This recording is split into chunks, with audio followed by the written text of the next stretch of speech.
तो last episode में आपने देखा कि हेनरी मर चुका था अपने भाई सैम की मौत के बाद, और ये देख के जोल और एली को बहुत ज्यादा इमोशनल फील हुआ था क्योंकि वो उन्हें खोना नहीं चाहते थे। बट अब 3 महीने बीत चुके हैं और स्टोरी कंटिन्यू होती है। तो चलिए शुरू करते हैं इस एपिसोड को। आप देख रहे हैं शो टाइम एक्सप्लेनर। मैं हूं हेमंत, जो आपके लिए ऐसे अमेजिंग एक्सप्लेनेशन लाता रहेगा। उसके लिए आपको इस वीडियो पे लाइक करना है और प्लेलिस्ट में जाके चेक करना है दूसरी सीरीज को भी। तो चलिए शुरू करते हैं इस सीरीज को, जो है लास्ट ऑफ अस के सीजन 1 का एपिसोड नंबर 6, जहां पर हम देखते हैं कि 3 महीने बीत चुके हैं और यहां पर एक कैबिन के पास एक बूढ़ा हंटर 3 रैबिट का हंट करके अपने कैबिन में एंटर करता है और देख पाता है कि उसकी वाइफ को जोल ने हॉस्टेज बना के रखा हुआ है गन पॉइंट पे। बट यहां पर उसकी वाइफ ने उनके लिए सूप भी बनाया है और वो जोल को इतना सीरियसली नहीं ले रही है। जिस मोमेंट पे जोल बताता है कि वो अपने भाई टॉमी को ढूंढने के लिए यहां पर आया है, बट उसकी वाइफ बताती है कि अकेला नहीं है, इसके साथ एक बच्ची भी है। जहां पर एली कूद कर नीचे आती है, जिसको देख के जोल गुस्सा करने लगता है कि उसे सामने नहीं आना चाहिए था। बट तभी एली एक्सप्लेन करती है कि बूढ़े लोग हैं, ये क्या कर पाएंगे उसका। और ये देखकर ओल्ड हंटर एक्सप्लेन करता है कि वो इस जगह पे लंबे टाइम से रहे हैं और उनको अकेला रहना पसंद है और उसने उसके भाई को नहीं देखा है। और यहाँ पर अगर उसे अपने भाई को ढूंढना ही है तो वो कोडी नाम की प्लेस पे जाए। बट तभी एली एक्सप्लेन करती है कि वो उस प्लेस से आ चुके हैं और चारों तरफ सिर्फ इन्फेक्टेड क्रीचर्स ही थे, बाकी कोई भी नहीं था कोडी के अंदर। जहां पर अब वो आगे बढ़ चुके हैं टॉमी को ढूंढने के लिए, क्योंकि उन्हें वो वहां पर नहीं मिला था। जिस मोमेंट पे जोल उनसे फायरफ्लाई के बारे में पूछने लगता है, बट उन्हें लगता है कि फायरफ्लाई तो एक इंसेक्ट है ना जो समर्स में आता है, जिसको देख के जोल समझ चुका था इनको कुछ नहीं पता है, बट ये इस जंगल में लंबे टाइम से रह रहे हैं तो कुछ एडवाइस देना चाहेंगे और उन्हें बताएंगे कि वो मैप में कहां पर है। जहां पर एक्सप्लेन करते हैं कि तुम गलत जगह सोच रहे हो और तुम रिवर के बहुत पास हो, बट तुम वेस्ट साइड में बिल्कुल भी मत जाना, क्योंकि जो भी वहां गया है कभी वापस लौट कर नहीं आया है। जिसको देख के एली बिल्कुल नहीं डर रही थी, बट जोल को पता है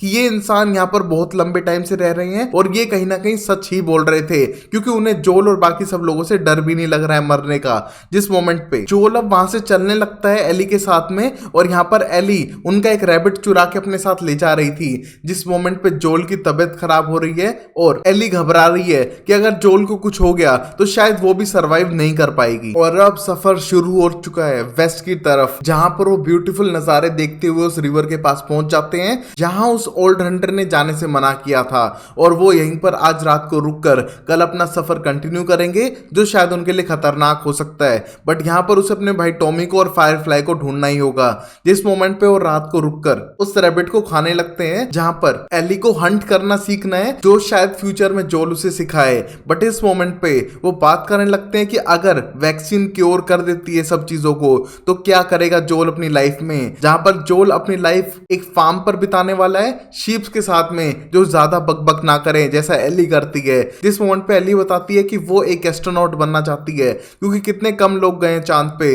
वो फिर से जाना चाहेगी जब दुनिया बिल्कुल सही हो जाएगी तब। जिस मोमेंट पे दोनों खाना खाने के बाद सोने जा रहे थे, जहां पर फर्स्ट और सेकंड दोनों शिफ्ट्स जोल ही करने वाला था, जिससे कि वो रात भर नजर रख सके कि उन पे कोई अटैक ना करे। बट हम देखते हैं जैसे ही सुबह होती है जोल सोने लग रहा था और यहाँ पर एली उठकर उसकी जगह पर गार्ड कर रही थी, जो जोल को ज्यादा पसंद नहीं आया है। बट तभी एली एक्सप्लेन करती है कि तुम सो गए थे तो उसने नेक्स्ट शिफ्ट कर ली, जिसको सुनने के बाद जोल एक्सप्लेन करता है कि नेक्स्ट टाइम उसे जगा देना, वो ज्यादा बेटर रहेगा। और अब अपना सफर कंटिन्यू करते हैं, जहां पर वो एक ब्रिज क्रॉस करने के बाद वेस्ट साइड में पहुंच चुके थे, जहां पर जोल एक गन चला के भी देखता है कि अगर कोई होगा तो सामने आएगा, बट वहां पर उन्हें कोई नजर नहीं आ रहा था। तो अपना सफर कंटिन्यू करते हुए एक डैम के पास पहुंचते हैं, जहां पर पूछना चाहती है एली कि इससे बिजली कैसे बनती है, बट जोल को कोई आइडिया नहीं था और बोलता है प्लीज पूछना भी मत, मुझे नहीं पता है। जहां पर एली का कहना था कि अगर वो कुछ भी बोलता तो यकीन कर लेती, उसको कौन सा नॉलेज है। जहां पर जोल उसकी बकवास सुनते हुए आगे बढ़ ही रहा था, बट तभी बहुत सारे घुड़सवार आके उन्हें घेर लेते हैं, जिनके पास गन थी, फेस छुपे हुए थे,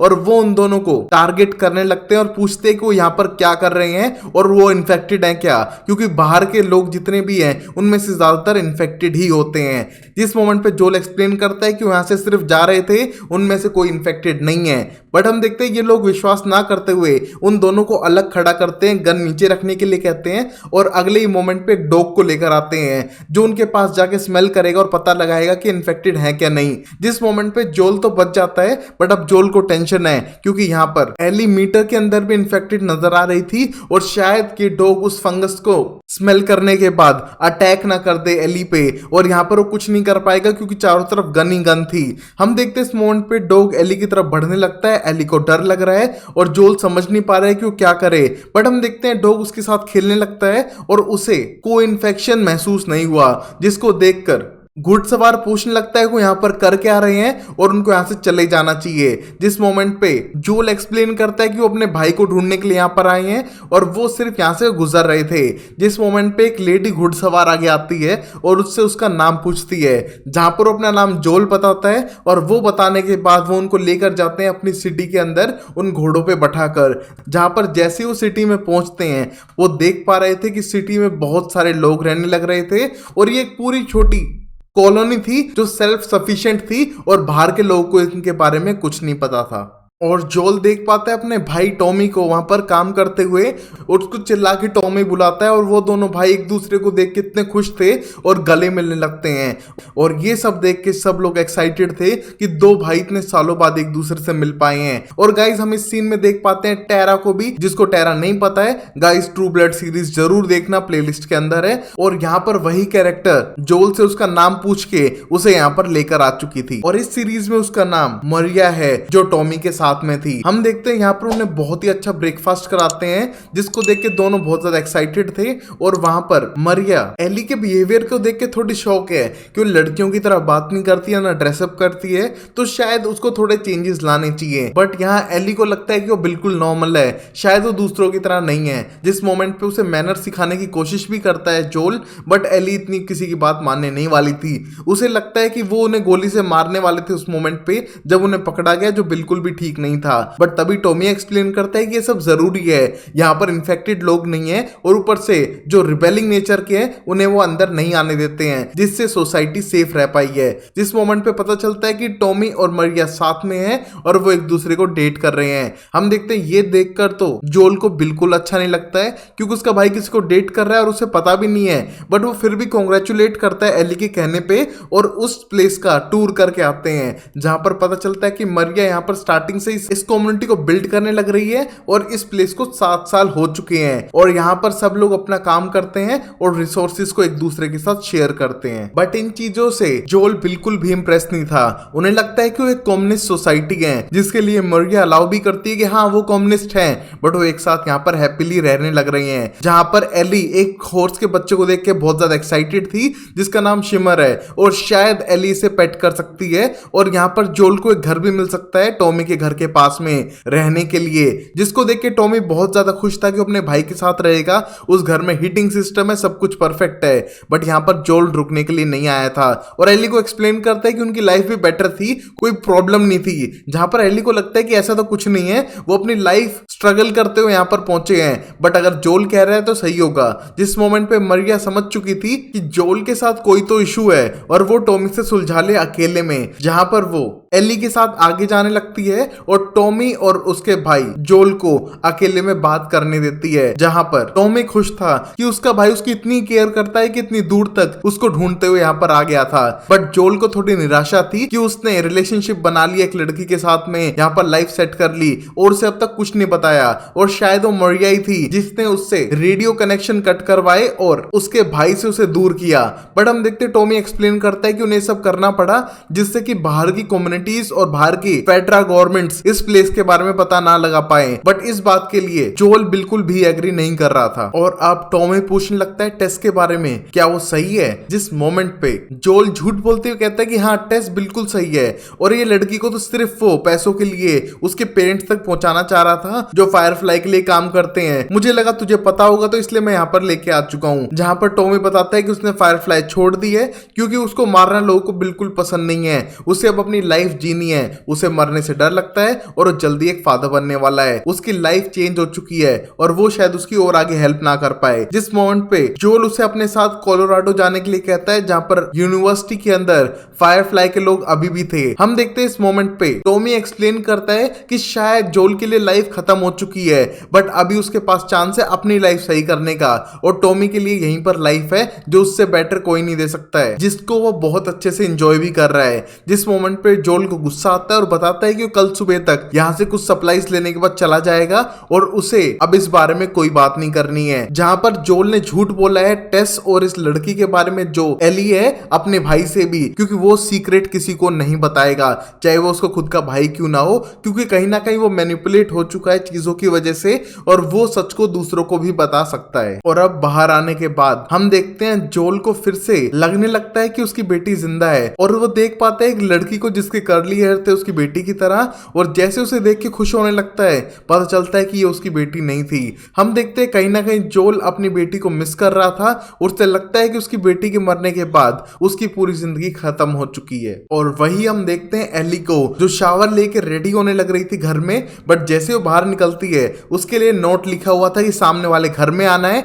और कुछ और इंस्ट्रक्शंस थे वुमन वाले। हम देखते हैं उन सबको करने के बाद एली आने लगती है सीधा सामने वाले घर में, बट उसे नहीं मिलती है वहां पर मरिया, और देख पाती है दो नाम केविन और सैरा और उनके नीचे डेट्स लिखी हुई थी, जिससे एली समझती है कि शायद वो उस दिन मर गए थे और उनकी याद में उसे लिखा गया है। जिस मोमेंट पे वो जाने लगती है दूसरे रूम की तरफ, बट तभी वहां पर मरिया आ चुकी थी और उसके लिए एक बड़ा सा कोट लेकर आई है। और हम देखते हैं इन सबको देखकर एली बहुत ज्यादा एक्साइटेड है और मरिया उसे अपनी बेटी की तरह ट्रीट कर रही है, और इस मोमेंट पे वैसे भी मरिया प्रेग्नेंट है। हम देखते हैं वो एली के बाल काटने लग रही थी और बताती है कि उसे जो पे इतना ट्रस्ट नहीं करना चाहिए। हम देखते हैं इस मोमेंट पे एली एक्सप्लेन करती है, उसे पता है कि जोल ने पहले इनोसेंट लोगों को भी मारा हुआ है, बट अब वो इनोसेंट लोगों को नहीं मारता है, वो चेंज हो चुका है। टॉमी और जोल एक जैसे ही थे, तुम उसमें से फर्क नहीं कर सकती हो और तुम जोल को गलत समझ रही हो। जिस मोमेंट पे मरिया बोलती है कि चलो तुम स्मार्ट तो हो और तुम्हें सच का पता है। जिस मोमेंट पे एली एक्सप्लेन करती है कि वो सॉरी है कि उसके दो बेटे केविन और सैरा मर चुके हैं, बट तभी एक्सप्लेन करती है कि उसका एक ही बेटा था केविन, सैरा तो जोल की बेटी है जो मर चुकी है, जिसके बारे में एली को अब तक नहीं पता था। और वो जान चुकी थी कि यहाँ पर जोल ज्यादातर सैड इसलिए रहता है क्योंकि उसने अपनी लाइफ की होप को ही खो दिया था जो उसकी बेटी थी। जिस मोमेंट पे मरिया ये तो समझ पा रही थी कि यहाँ पर एली बहुत सारे सीक्रेट रखे हुए हैं और वो उससे नहीं शेयर कर रही है, बट इट्स ओके, जितने ज्यादा शेयर करोगे सीक्रेट्स उतना बैक स्टैबिंग का डर है कि अपने ही लोग धोखा ना दे दें, तुम्हें सीक्रेट अपने तक ही रखने चाहिए। जहां पर वो रेडी करती है एली को मूवी नाइट के लिए, और पहली बार एली इस तरह पब्लिक प्लेस में मूवी देखने जा रही थी जहां पर टाउन के सब लोग आए हुए थे। और उस मोमेंट पे जोल अपना जूता सही कर रहा है जो बहुत टाइम से खराब है, और उसका भाई उसके पास आकर पूछने लगता है कि प्रॉब्लम क्या है, वो इतना गुस्सा और फ्रस्ट्रेटेड क्यों है उससे और बाकी सब लोगों से। जहां पर अब एट लास्ट जोल बता ही देता है कि किस तरह मार्लिन ने उसे एली को स्मगल करने के लिए दिया था, क्योंकि वो इम्यून है। अगर फायरफ्लाई इसका कोई सॉल्यूशन निकाल पाते हैं तो ह्यूमैनिटी को बचा सकते हैं, और सबकी की एली थी, उसको वो फायरफ्लाई तक पहुंचाने वाला था, बट वैसा नहीं हो पाया और टेस खुद इन्फेक्टेड हो गई बाइट के बाद में, और उसके पास कोई चॉइस नहीं थी। जहां पर उसने टेस को वादा किया है कि वो एली को परफेक्ट लोकेशन तक पहुंचाकर ही रहेगा, और अब शायद वो नहीं कर पाएगा क्योंकि कई बार ऐसे मौके आए जहां पर वो कुछ नहीं कर पाया एली की जान बचाने के लिए। और यहां पर एली ने उसकी एक बार जान बचाई एक बच्चे से जो उस पर मारने के लिए हावी हो गया था। एली सिर्फ 14 साल की है, उसको गोली चलानी पड़ी और दूसरे को मारना पड़ा मेरी जान बचाने के लिए। और आज जब आ रहे थे, अगर डॉग एली के अंदर इन्फेक्शन स्मेल कर लेता तो शायद उसको काट देता या फिर तुम में से कोई उसे मार देता, और वो कुछ भी नहीं कर पाता। उसे नहीं लगता है कि वो अब एली को बचा सकता है, तो उसकी रिस्पॉन्सिबिलिटी उसके भाई टॉमी को लेनी पड़ेगी, और वो उसे कोलोराडो यूनिवर्सिटी के अंदर छोड़कर आएगा फायरफ्लाई ग्रुप तक। वहां तक जाना तुमने ही तो कहा इतना खतरनाक नहीं है, तुम उसको छोड़ के वापस आ जाओ, हमारा सफर इतना ही था। और इस मोमेंट पे टॉमी एग्री भी करता है, उसे लगता है कि वो अपने भाई के लिए इतना तो कर ही सकता है, क्योंकि कोलोराडो तक जाना इतना कोई हार्ड और टेंशन भरा काम नहीं है। और यहां पर वो एग्री करके जोल को उसका घर दिखाता है जहां पर वो रुक सकता है, बट उस मोमेंट पे वो मिलने जाता है एली से लास्ट टाइम। बट हम देखते हैं एली ने वहां पर आकर सारी बातें सुन ली थी और बहुत ज्यादा गुस्सा है जोल पे कि वो ऐसा कैसे कर सकता है, उसे फिर से अबेंडन करने की सोच रहा है और वो किसी और के साथ कैसे जा सकती है। जहां पर एक्सप्लेन करता है जोल कि उसका भाई टॉमी है जो उसे सेफली फायरफ्लाई ग्रुप तक पहुंचा सकता है और वो उतना स्ट्रॉन्ग और पावरफुल नहीं रहा जैसे वो पहले था, इस वजह से उसकी प्रोटेक्शन नहीं कर सकता है। और जिस मोमेंट पे एली सैरा की भी बात करने लगती है जिसके बारे में जोल बिल्कुल भी नहीं सुनना चाहता है, वो अपनी बेटी को फिर से याद नहीं करेगा क्योंकि उसके गिल्ट में बहुत लंबे टाइम से था। हम देखते हैं इस मोमेंट पे एली भी एक्सप्लेन करती है कि वो अपनी लाइफ में बहुत सारे लोगों को खो चुकी है और सिर्फ जोल है जो अब तक जिंदा है उस लिस्ट में जिनकी वो केयर करती है, बाकी सब लोग मर गए या फिर उसको छोड़ के चले गए, तो जोल को ऐसे नहीं जाने देगी। बट तभी जोल गुस्सा होकर कहता है कि वो उसकी बेटी नहीं है और वहां पर उसको छोड़ के चला जाता है, जहां पर टॉमी उसको लेकर आगे का सफर कंटिन्यू करेगा। जहां हम देख पा रहे थे कि जोल को अपनी बेटी सैरा की बहुत ज्यादा याद आने लग रही है और वो उसे बहुत ज्यादा मिस कर रहा है क्योंकि इस कॉलोनी में सब लोगों के बच्चे हैं, फैमिली है और सिर्फ वो है जो अपनी फैमिली को मिस कर रहा है जो बेसिकली उसकी बेटी थी। और अब अगली सुबह हम देख पा रहे थे एली को जो अपना सामान पैक करके रेडी आगे के सफर के लिए और वो टॉमी के साथ जाने लगती है, बट वो थोड़ी निराश नजर आ रही थी। बट तभी हम देखते हैं जोल उसका वेट करने लगता है घोड़े के पास में और उसको लगता है कि शायद वो उसे गुड बाय कहने आया है। बट यहाँ पर जोल एक्सप्लेन करता है कि मैं यहाँ से घोड़ा चुरा के भागने के लिए आया हूँ, शायद तुम एली मेरे साथ चलोगी या फिर तुम्हारे पास बेटर ऑप्शन टॉमी है। बट हम देखते हैं एली बोलती है नहीं, वो जोल के साथ ही जाना पसंद करेगी। जहां पर टॉमी समझ चुका था कि इनके बीच में एक बॉन्ड बन चुकी है, बाप बेटी जैसी है। जहां पर ये दोनों अपना सफर कंटिन्यू करते हैं और यहाँ जोल उसे राइफल चलाना भी सिखा रहा था, जिसको देखकर एली बहुत ज्यादा खुश थी और वो अपना सफर कंटिन्यू करते हैं उस यूनिवर्सिटी तक जहां पर कोई भी नहीं था, पूरा कैंपस अबेंडेंट पड़ा है। यहाँ पर बंदर घूमने लग रहे हैं जिनको देख के एली बहुत ज्यादा एक्साइटेड है क्योंकि उसने पहली बार बंदर देखे थे। और फिर आगे बढ़ते हुए वो अपने घोड़े को खड़ा करके सीधा फायरफ्लाई वाली बिल्डिंग में जाते हैं, बट देख पाते हैं कि वो यहाँ पर पहले तो थे बट अभी वहां पर कोई भी नहीं है। और फिर उन्हें ऊपर से आवाजें आने लगती हैं तो उन्हें लगता है कि शायद कोई क्लिकर है, बट ऊपर जाके देख पाते हैं कि यहाँ तो सिर्फ मंकी है, ना फायरफ्लाई है ना कोई इन्फेक्टेड है। हम देखते हैं उस मोमेंट पे उन्हें नीचे से 3-4 रेडर्स नजर आते हैं जो अटैक करके लोगों को मारकर उनकी चीजें छीन लेते हैं। और ये देखकर जोल पीछे के रास्ते से अपने घोड़े को खोल के यहाँ से निकलने ही लगता है, बट तभी एक रेडर उस पर अटैक करता है जिसका बैक टूट चुका था और वो सीधा स्टैब करता है जो को, बट जो उसकी गर्दन मोड़ के उसे मार डालता है। और जब तक बाकी रेडर्स आते हैं वो घोड़े पे बैठ के वहां से निकल लिए थे, बट जो को चोट बहुत ज्यादा लगी थी और उसका खून बह रहा था। और थोड़ी दूर पर जाकर हम देख पाते हैं जो बेहोश होकर जमीन पर गिर जाता है और एली उसे होश में नहीं ला पा रही थी। यहीं पर यह एपिसोड खत्म होता है जहां पर जोल की जान खतरे में पड़ चुकी है। तो जानते हैं अगले एपिसोड में होता है क्या। तब तक के लिए वीडियो को लाइक करें, चैनल को सब्सक्राइब करें और अगर कोई डाउट है या फिर कोई सजेशन है तो कमेंट बॉक्स में जरूर दें। तब तक के लिए take care, bye bye, sayonara and Tata.